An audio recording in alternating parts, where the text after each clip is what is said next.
Radhe Radhe friends, welcome back my YouTube channel. आज मैं अपने वीडियो में एक कथा सुनाऊंगी। यह कथा भगवान विष्णु ने माता लक्ष्मी को सुनाया था कि तुलसी के पास शाम को दिया जलाने से क्या होता है।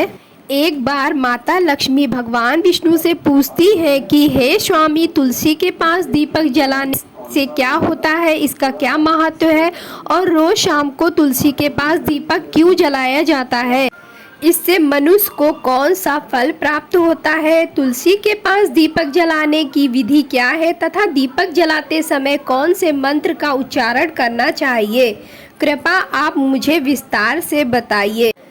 तब भगवान विष्णु कहते हैं कि देवी, आपने समस्त मानव जाति के कल्याण के लिए बहुत ही महत्वपूर्ण प्रश्न किया है। आपके इस प्रश्न के उत्तर देने से पूर्व मैं आपको एक प्राचीन कथा सुनाता हूँ, जिससे आपको सभी प्रश्नों के उत्तर मिल जाएंगे। इसलिए आप इस कथा को ध्यानपूर्वक सुनिए।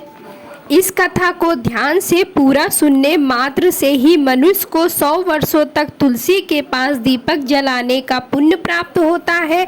फिर माता लक्ष्मी कहती है कि हे स्वामी, मैं इस कथा को सुनने के लिए उत्सुक हूँ, कृपया आप इस कथा को सुनाना प्रारंभ कीजिए। तब भगवान विष्णु माता लक्ष्मी को वह कथा सुनाने लगते हैं। हे देवी, पूर्व काल की बात है। दक्षिण दिशा में तुंगभद्रा नाम की बहुत बड़ी नदी है। इस नदी के किनारे पर हरिहरपुर नाम का एक अत्यंत सुंदर नगर बसा हुआ था। उसी नगर में काशी नाम के एक ब्राह्मण निवास किया करते थे। वे अत्यंत गुणवान, चरित्रवान, धर्म कार्य करने वाले तथा वेदों के मार्ग पर चलने वाले थे। उन्होंने समस्त शास्त्र का अध्ययन किया था। उस ब्राह्मण की एक पत्नी थी, जिसे लोग दुराचार कहकर पुकारते थे, क्योंकि उसके कर्म ही उसके नाम के अनुसार थे। वह सदैव ही अपने पति को अपमानित करती थी।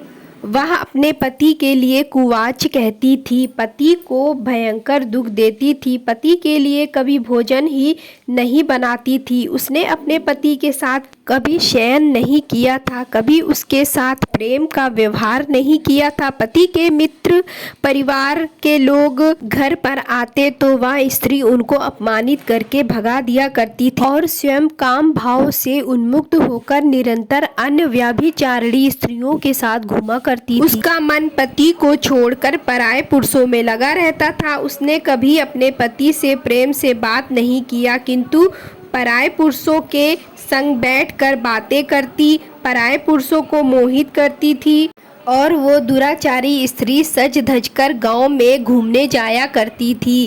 कभी वह वन में किसी वृक्ष के नीचे खड़ी होकर सुंदर पुरुषों की राह देखने लगती और किसी दुष्ट पुरुष को मोहित करके उसके संग भोग विलास किया करती थी। फिर एक दिन वह दुराचारी स्त्री वन में जाकर एक वृक्ष के नीचे खड़ी हो गई। उसका चित्त काम से भरा हुआ था। वह किसी सुंदर कामी पुरुष की राह देख रही थी, किंतु बहुत समय निकलने के बाद उस स्थान पर कोई पुरुष नहीं आया। इसलिए वह अत्यंत दुखी हो गई और प्रियतम की खोज में इधर उधर देखने लगी। उस दिन उसका सारा परिश्रम व्यर्थ हो गया था। वहां पर खड़ी होकर वह नाना प्रकार की बातें कहकर विलाप करने लगी थी और वो कहने लगी, हाय हाय, आज तो इस मार्ग में कोई भी सुंदर पुरुष नहीं आया। अब मैं कैसे अपनी काम वासना को शांत करूंगी। उस जंगल में भयंकर बाघ निवास करता था। उस पापनी स्त्री की आवाज़ सुनकर वह जाग गया और उछलकर उस स्त्री का भक्षण करने के लिए उसके पास आ गया। उस भयंकर बाघ को देखकर उस स्त्री के पसीने छूटने लगे। वह भय से थर थर कांपने लगी। वह स्त्री कुछ करती, इतने में ही बाघ ने अपने पंजों से उसे घायल कर दिया और वह जमीन पर गिर पड़ी। जमीन पर गिरते ही वह स्त्री चिल्लाते हुए बोली, अरे बाघ, तू किस लिए यहाँ पर आया है? मुझे क्यों मार रहे हो? मैं यहाँ अपने प्रियतम को खोज रही हूँ। तुम मुझे मारकर मेरा भक्षण कर कर तुम्हें क्या मिलेगा? उस स्त्री की यह बात सुनकर बाघ क्षण भर के लिए रुक गया और हंसते हुए बोलने लगा, हे दुष्टा, आज विधाता ने तुझे मेरा ग्रास नियुक्त किया है। तुझ जैसी पापनी स्त्रियों का भक्षण करना मेरा काम है, तभी तुझे इस शरीर से मुक्ति मिलेगी। यह बात सुनकर स्त्री कहने लगी, हे बाघ, आप कौन हैं? आप मुझे यह सच सच बताओ, तुम्हें किन कारण से बाघ की योनि में जन्म लेना पड़ा है और मुझ जैसी स्त्रियों का भक्षण क्यों करते हो? पहले मुझे सारी बात बताओ और फिर मेरा भक्षण करो।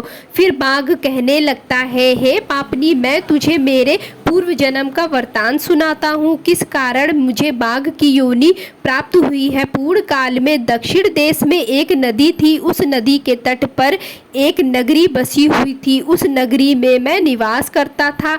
मैं एक ब्राह्मण का पुत्र था और नदी के किनारे बैठकर यज्ञ आदि किया करता था। मैंने उस जन्म में अनेक पापियों के लिए यज्ञ किया, उन पापियों के घर का भोजन किया। मैंने धन के लोभ में अनेक पापियों के लिए कार्य किया। जिन वस्तुओं का दान ब्राह्मण को नहीं लेना चाहिए था वो भी मैंने लिया। वस्तुओं का दान भी मैंने ग्रहण किया और दूसरों से धन लेता था, लेकिन कभी उन्हें वापस नहीं करता था। इस प्रकार से पाप करते हुए मुझे बहुत साल बीत गए और मैं बूढ़ा हो गया। मेरे बाल सफ़ेद हो गए, मुंह के सारे दांत गिर गए, लेकिन फिर भी मेरी दान लेने की आदत नहीं छूटी और मैं पाप करता गया। एक दिन धन के लोभ में बिना विधि विधान के देवी देवताओं का पूजन किया और बहुत सारा धन ले लिया। फिर उसी स्थान पर एक बीमार कुत्ते ने मुझे काट लिया और उसी क्षण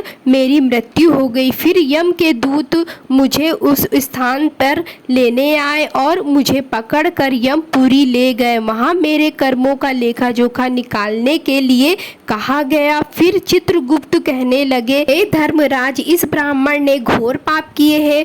फिर यमराज ने अपने दूतों को आदेश दिया कि इसे नर्क की अग्नि में डाल दिया जाए। अनेक वर्षों तक नर्क की सजा भोगने के बाद मुझे बाघ का शरीर मिला और मैं इस दुर्गम वन में निवास करने लगा। मैं कभी महात्मा, साधु या सती स्त्रियों का भक्षण नहीं करता हूँ। मैं केवल पापी, दुराचारी तथा उल्टा स्त्रियों का ही भक्षण करता हूँ, ताकि मुझे पाप से मुक्ति मिल जाए। और तेरे आचरण से तो उल्टा तू दिखाई देती है। अपने पति को छोड़कर तू इस वन में अन्य पुरुष के साथ भोग विलास करने के लिए आई है, इसलिए आज मैं तेरा ग्रास बनकर आया हूँ। इतना कहकर उस बाघ ने अपने तेज नाखूनों से उस पापी स्त्री के टुकड़े टुकड़े कर कर उसे खा लिया। फिर उस स्थान पर यमदूत प्रकट हुए और यमदूत उस स्त्री की आत्मा को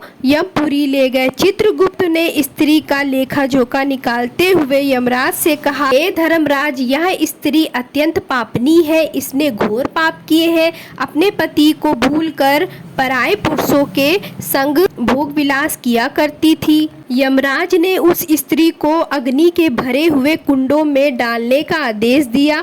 अनेक वर्षों तक उसे उस कुंड में पकाया गया। अनेक वर्षों तक अलग अलग नरकों में डाला गया और नरकों में डालने के बाद वह महापापी स्त्री पुनः पृथ्वी लोक पर आकर चांडाल के रूप में उत्पन्न हुई। चांडाल के घर में जन्म लेकर वह फिर से अनेक पाप करने लगी। कुछ समय बाद पूर्व जन्म के पापों के कारण उसे कोढ़ का रोग हो गया। उसका अंग अंग जलने लगा, उसके नेत्रों में पीड़ा होने लगी। भयंकर दुख भोगने के साथ फिर एक दिन वह तीर्थ पे स्नान करने के उद्देश्य से अनंतपुरा में चली गई। वहाँ पर वह एक आश्रम के बाहर निवास करने लगी। वहाँ उस आश्रम में एक तुलसी का पौधा था। अन्य स्त्रियों को वहाँ तुलसी के पास दीपक जलाते हुए देखकर उस पापी स्त्री ने भी वही किया। उसने तुलसी के पौधे के पास एक दीपक जला दिया।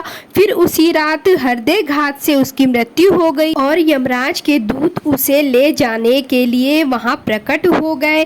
तभी भगवान विष्णु के दो पार्षद उस स्थान पर प्रकट हुए और उन्होंने उन दोनों को रोक लिया और कहने लगे, दूतों इस स्त्रियों को छोड़ दो, यह स्त्री नरक जाने योग्य नहीं है। यमदूत कहने लगे, हे पार्षद, यह स्त्री अत्यंत पापी है। फिर पार्षद कहने लगे, यह स्त्री तो विष्णु भक्त है, यह नरक जाने योग्य नहीं है। तुम किसके आदेश से ऐसा अधर्म कर रहे हो?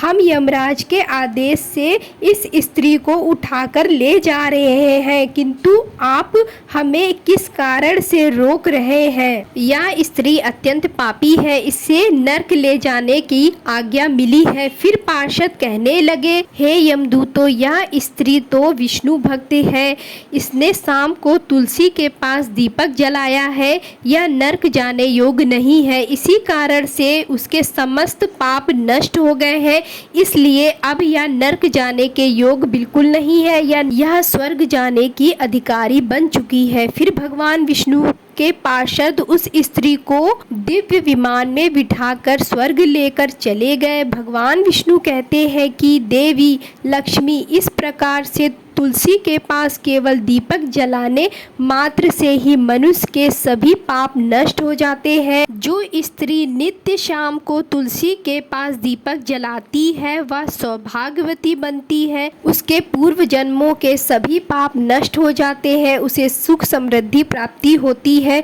रोज तुलसी के पास दीपक जलाते समय इस मंत्र का उच्चारण करना चाहिए। ओम तुलसी देव्यै च विराहे विष्णु प्रियाय च धीमहि तन्नो वृंदा प्रचोदयात्, जिसका अर्थ होता है, विष्णु प्रिय तुलसी, मैं आपको नमन करती हूँ, आप मुझे उच्च बुद्धि दे दो। वृंदा, आप मेरे मन को शांत करो और रोशन करो। भगवान विष्णु कहते हैं, हे देवी, हजारों अमृत के घड़ों से नहाने पर भी हरि विष्णु की उतनी प्राप्ति नहीं होती है जितनी वे मनुष्यों के द्वारा तुलसी का एक पत्ता चढ़ाने से प्राप्त करते हैं। 10,000 गौदान से मानव जो फल प्राप्त करता है वही फल तुलसी पत्र के दान से पा लेता है। जो मृत्यु के समय अपने मुख में तुलसी पत्र का जल पा लेता है वह संपूर्ण पापों से मुक्त होकर भगवान श्री हरि विष्णु के धाम जाता है। हिंदू धर्म में तुलसी के पौधे का बहुत महत्व है। इसकी सबसे प्रथम पूजा भगवान विष्णु ने किया था। भगवान विष्णु कहते हैं, जिस प्रकार देवी लक्ष्मी से बैकुंठ का ऐश्वर्य प्राप्त है, उसी प्रकार से बैकुंठ में तुलसी के कारण पवित्रता प्राप्त है। पृथ्वी लोक पर जिस स्थान पर तुलसी का पौधा होगा वह उस स्थान पर कभी बुराई का वास नहीं होगा, ऐसा स्थान सबसे अधिक पवित्र होगा। इसी कारण से हमें हमारे घर में तुलसी का पौधा अवश्य लगाना चाहिए। इस प्रकार से भगवान विष्णु ने तुलसी के पास दिया जलाने का महत्व बताया। वीडियो अच्छी लगी हो तो लाइक करें, सब्सक्राइब करें और शेयर करें। मिलते हैं अगले वीडियो में। धन्यवाद।